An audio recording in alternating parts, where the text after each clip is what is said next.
जय शिवराय.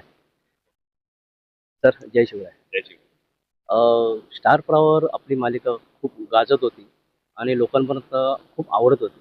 सावित्रीबाई ज्योतिराव फुले. अचानक असं काय घडलं, की ही मालिका चेंज होऊन म्हणजे स्टॉप होऊन लोकांपर्यंत असे मेसेज गेले, की ही मालिका बंद होत आहे. असं काय घटना घडली किंवा काय म्हणजे लोकांना संदर्भ आहे, की काय संदर्भात वाटले, की काय होतंय, काय होतंय? सुरू का झाली आणि बंद का झाली? ह्याच्याबद्दल काही सांगू शकाल का?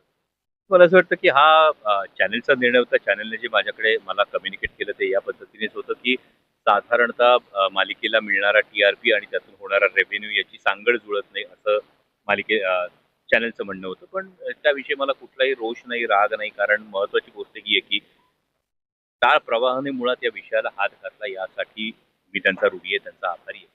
आणि जेवढे एपिसोड्स आम्ही स्टार प्रवाहाबरोबर केले, तो खरंच चांगला अगदी अनुभव होता.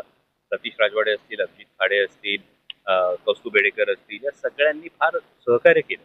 त्यामुळे हा जो काही त्यांच्यावरच्या कॉर्पोरेटचा हा जर काही निर्णय असेल, तर मला वाटतं त्या निर्णयाच्या विनाकारण चिकित्सा करत बसण्यापेक्षा, कारण त्याला अनेक कंगोरे आहेत. बरोबर. मग त्याची परसेप्शन व्हॅल्यू काय, त्याची आर्कायव्हल व्हॅल्यू काय, त्याची डबिंग व्हॅल्यू काय, त्याच्यातली सामाजिक जबाबदारी काय, असे अनेक कंगोरे आहेत.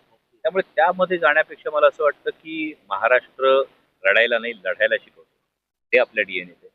त्या दृष्टीने लढलं पाहिजे. ही गोष्ट पुढे जाऊन सांगितली पाहिजे. ही गोष्ट पूर्ण झाली पाहिजे. आणि त्यासाठी मराठी वारसा या YouTube चॅनलवरून आपण सावित्रीबाई ज्योतिराव फुले ही मालिका नव्या ढंगात आणखी दिमाखात समोर आणू. अशा अनेक तुमच्या जेवढ्या मालिका आजपर्यंत गाजलेल्या, त्या अनेक मालिका गाजत असताना कुठे ना कुठेतरी माशी शिंकते किंवा कुठे ना कुठेतरी अमोल कोल्हेंकडे बोट दाखवलं तर अमोल कोल्हेंकडनं काहीतरी वेगळं काहीतरी बोलण्यासाठी किंवा काहीतरी आडकाठी करण्यासाठी हा नेहमी प्रयत्न होत आलेला आहे. असं लोकांपर्यंत पण पोहोचलेलं आहे. पण असं का होतं, की अमोल कोल्हेंच्या मागे का लोकं अशी विरोधक असे लागलेले आहेत, की तुम्ही राजकारणी झालात म्हणून की एक कलाकार म्हणून? म्हणजे काय आहे याचं गणित काय आहे? नाही, गंमत अशी आहे, राजकारण आणि कलाक्षेत्र याकडे वेगवेगळ्या नजरेनं बघणं हे खरं तर आत्ताच्या काळात हे शक्य होत नाहीये. आणि त्यामुळे ही गोष्ट जास्त होत असावी, की अमुक एखादी गोष्ट केली मग याच्यात राजकीय अँगल काही आहे का? हे शोधण्याचा प्रयत्न होतो. खूप खरं सांगायचं तर जेव्हा मी या प्रिमायसेसमध्ये येतो, जेव्हा मी सेटवर येतो, तेव्हा माझ्या राजकारणाची जोडे हे मी गेटच्या बाहेर काढून येत असतो. आणि शुद्ध हेतूनं जे आपण काम करतो, ते शुद्ध हेतूनं मांडण्याचा कायम प्रयत्न असतो. पण बघणाऱ्याच्या नजरेला त्याने कुठला चष्मा लावलाय, हे माझ्या हातात नसतं. येस. बरं नाही नेहमीच असा विरोध होतच आलेला आहे. कारण की प्रत्येक गोष्टीला कारण की तुम्ही एक चढ-उतार पाहिलेले आहेत. राजकारणापासून कलाकार म्हणून सगळे. पण आज कलाकार म्हणून तुम्ही जेव्हा या मातीमध्ये अभिनय करण्यासाठी जेव्हा उतरता, तुम्ही राजकारण आता मगाशी म्हणल्याप्रमाणे की जेवढे तुम्ही व्हायरस ठेवता राजकारणात. जेव्हा भूमिकेमध्ये शिरल्यानंतरही हे असे अदृश्य हात जे आहेत, जे आपल्या मालिकेला कुठेतरी थांबवण्याचाही प्रयत्न करतात. हे का? असं का घडत चाललंय आणि असं का होतंय? त्याचं कारण काय असेल? मी जसं म्हणालो, की बघणाऱ्याच्या नजरेला त्याने कुठला चष्मा लावला हे मला ठाऊक आहे. किंवा खूपदा काय होतं, की एखाद्या गोष्टीवर रिॲक्ट होणारी व्यक्ती, ती गोष्ट पूर्ण समजून न घेताच रिॲक्ट होते. किंवा कधी-कधी फक्त Instagramचा एखादा रील पाहिला जातो, एखादा YouTubeचा शॉर्ट्स बघितला जातो आणि अख्ख्या भागात काय दाखवलंय एपिसोडमध्ये, काय नेमकं म्हणणं आहे, याचा विचार न करता साप म्हणून भुई थोपटायला सुरुवात होते. ही भावना आजकाल एकूणच समाजामध्ये आपल्याला खूप जास्त बघायला मिळते. त्यामुळे तुम्ही म्हणता तशा गोष्टी त्या होत असतील, की अरे, हे काहीतरी सापडलं तर याला आता आपण राजकीय नजरेनेच बघूयात किंवा आपण याला एका ठराविक अँगलनेच बघूयात. मला वाटतं हे बघणाऱ्यांचं दुर्दैव आहे. की ते एका खूप चांगल्या कलाकृतीला मुकतील. आणि असं जर कोणी असेल तर माझी त्यांना विनंती आहे, की कृपया एपिसोड पूर्ण बघा. एपिसोड पूर्ण बघा आणि आता शिवाय मालिका आता महाराष्ट्राची झाली आहे. त्यामुळे तुम्ही खाली कमेंट करू शकता. तुमच्या काही कमेंट असतील, जर काही सुधारणा करायच्या असतील, तर नक्कीच त्या आम्ही इम्प्लिमेंट करू. पण केवळ साप म्हणून भुई थोपटण्यापेक्षा एपिसोड पूर्ण बघा आणि जरूर तुमच्या विचारांमध्ये किंवा जो एक जबरदस्ती चष्मा जर असा कोणी लावला असेल, तर चष्मा गळून पडेल आणि नजर स्वच्छ होईल. नक्कीच, नक्कीच. ज्योतिराव फुले आणि सावित्रीबाई यांनी जो शिक्षणाचा वारसा जो आजपर्यंत चालवत आजपर्यंत नव्या पिढीला आणि मुलांना, मुलींना शिक्षणाचा जो वारसा दिलेला आहे. आता काय घडतंय माहिती की आता अनेक शाळा बंद होण्याच्या मार्गावर आहेत आणि बंदही झालेल्या आहेत. त्या संदर्भात तुम्ही ह्या मालिकेद्वारे किंवा तुम्ही स्वतः काय मेसेज देऊ शकता, की या शाळांचं काय करायचं? कशा काय शाळा या उभ्या राहतील किंवा अजून उभ्या करायला पाहिजे की नाही पाहिजे?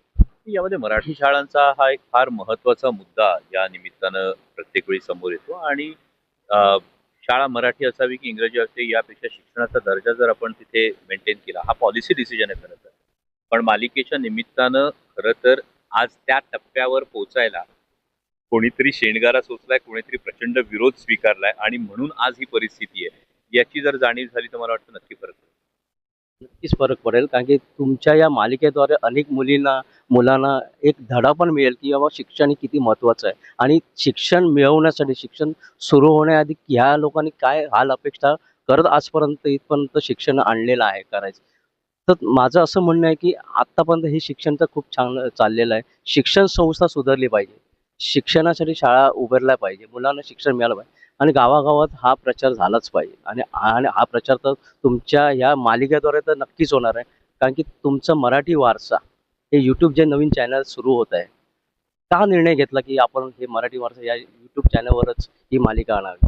तर जसं मी म्हणालो तसं की मालिका आधी वाहिनीची होती, आता ती महाराष्ट्राची जर करायची असेल तर त्यासाठी YouTube सारखं एक प्रभावी माध्यम आहे. तुम्ही सगळे जे डिजिटल मीडियामध्ये काम करता, तुमच्या सगळ्यांचं एक सकारात्मक उदाहरण माझ्या डोळ्यासमोर होतं, की तुम्ही जर इतक्या खंबीरपणे डिजिटल माध्यमातून काम करता आहात, तर मग तेच माध्यम ही मालिका पुढे नेण्यासाठी का निवडू नये? आणि म्हणून मराठी वारसा हे आपण YouTubeवर चॅनल सुरू केलंय आणि या माध्यमातून आता आपण मालिका समोर आणू. ह्या मालिकामध्ये आधीच्या स्टार प्रवाहच्या अरुंधती मॅडम होत्या आणि तुम्ही होतात आणि अचानक आज YouTubeवर चॅनलवर मालिका आल्यानंतर काही घडलं का? किंवा मॅडम चेंज झाल्या आणि नवीन हिरोईन आली आहे. त्या संदर्भात काय म्हणणं? तर यामध्ये सगळ्या प्रत्येक कलाकाराला एक स्वातंत्र्य देण्यात आलं होतं, की कुणाला या प्रोजेक्टचा भाग व्हायचा आहे किंवा कुणाला या प्रोजेक्टचा भाग व्हायचा नाही. त्याचबरोबरीनं एकूण सगळी आर्थिक गणितं जुळवणं हे दुसरं एक महत्त्वाचं कारण होतं. आणि तिसरं जे महत्त्वाचं कारण होतं, की हे स्वातंत्र्य दिल्यानंतर या पुढच्या काळामध्ये म्हणजे पहिला प्रोमो पाहिल्यानंतर आधी मधुराणींनी मला मेसेज केला आणि अभिनंदन केलं, प्रोमो आवडल्याचं सांगितलं आणि क्षमाला सुद्धा शुभेच्छा दिल्या. त्यामुळे इथे असं काही बिनसलं वगैरे असा काही गॉसिप नाहीये. यामध्ये हा तिने घेतलेला निर्णय होता. तिला हा ऑप्शन होता. पण प्रत्येकाची वेगवेगळी गणितं असतात, प्रत्येकाचे काही वेगळे निकष असतात. त्यानुसार हा निर्णय झाला. खूपच छान निर्णय झालेला आहे आणि अनेक आता नवीन कलाकार पण खूप छान प्रकारे काम पण करत आहेत आणि ह्या मालिकेद्वारे ते लोकांसमोर पण येणार आहे आणि ही आम्ही पण मनापासून सांगू शकतो, की सावित्रीबाई ज्योतिराव फुले ही मालिका घराघरात नाही तर मनामनात महाराष्ट्रात जाणार आहे आणि भारतापर्यंत काय जगाच्या पाठीवर पण ती पोहोचणार आहे आणि यासाठी आमच्याकडनं खूप खूप शुभेच्छा. असंच तुमचं यश, असंच घौडदौड तुमची चालूच राहू दे आणि हा मराठी वारसा अनेक रूपात, अनेक ढंगात आणि अनेक संस्कारामध्ये समोर येऊ दे आणि तुमचं हे YouTube चॅनल यशस्वी होऊ दे. ही स्वामी चरणी प्रार्थना. धन्यवाद. खूप खूप धन्यवाद.